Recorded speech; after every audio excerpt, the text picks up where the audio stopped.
Hello mga mare! So for today's video nga pala ay nandito na naman nga yung magulang ko at tutulungan ko nga sila sa paggagawa na itong mga cockbox. Ito din pala kasi yung hanap buhay nga nila doon sa Pampanga at yung tita ko nga pala yung kanilang amo. Since grade 6 pa nga lang pala ako mga mare, eto na nga talaga yung kanilang hanap buhay.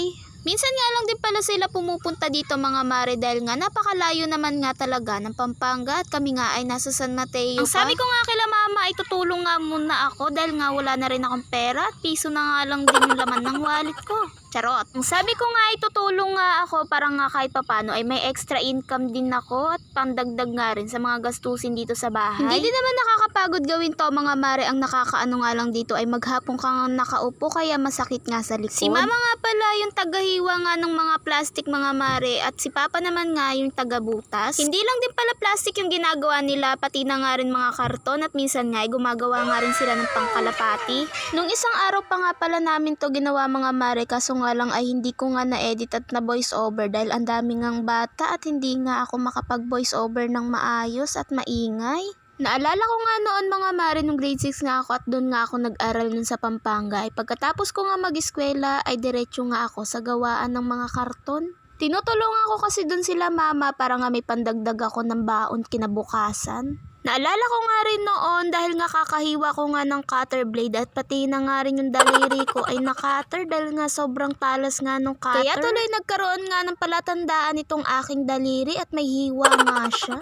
Balik na nga pala tayo dito sa aking ginagawa mga mare. Barkada na nga kaming gumagawa dito dahil 50 pieces nga yung ginagawa namin ngayon. Ako nga pala yung gumagawa na itong duct tape at nilalagyan ko nga para nga ito yung pangsarado at si ate naman nga ang tagabuo. Siksika na nga kami na parang sardinas dito sa loob mga mare dahil nga maliit yung space at dito nga kami gumawa kila tita. Alam nyo ba mga mare, sa sobrang kasipagan nga na itong aking mudra bells ay hanggang alas 10 nga daw ay gumagawa nga daw siya neto. Sabi ko nga sa kanya kapag yumaman nga sila ay isama niya naman kami sa kanyang gagawing mansyon. Eto naman nga pala si Papa, siya nga yung gumagawa netong divider. Si Papa nga din pala yung pinaka-expert sa paggagawa netong mga cockbox mga mare dahil nga kahit wala nga siyang pattern ay nakakagawa nga siya. Ang nga rin ng mga kulay neto mga mare, black and red and blue, pati na nga rin black at saka blue. Kaya kung gusto nyo nga rin po palang umorder ay i-chat nyo nga lang ako. Sa sobrang kadaldalan nga namin mga mare ay hindi na nga namin namalayan. Nakatapos na pala kami sa paggagawa at eto na nga ang kanyang finished product. O diba mga mare, ang cute ko talaga ay este yung ginawa pala namin.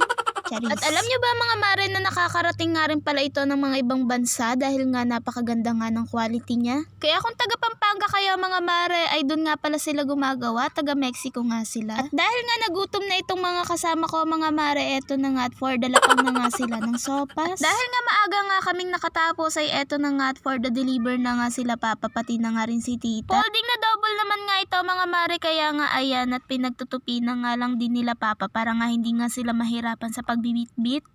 And hanggang dito na lang muna mga mare ang aking video. Maraming salamat po sa inyong panonood. God bless!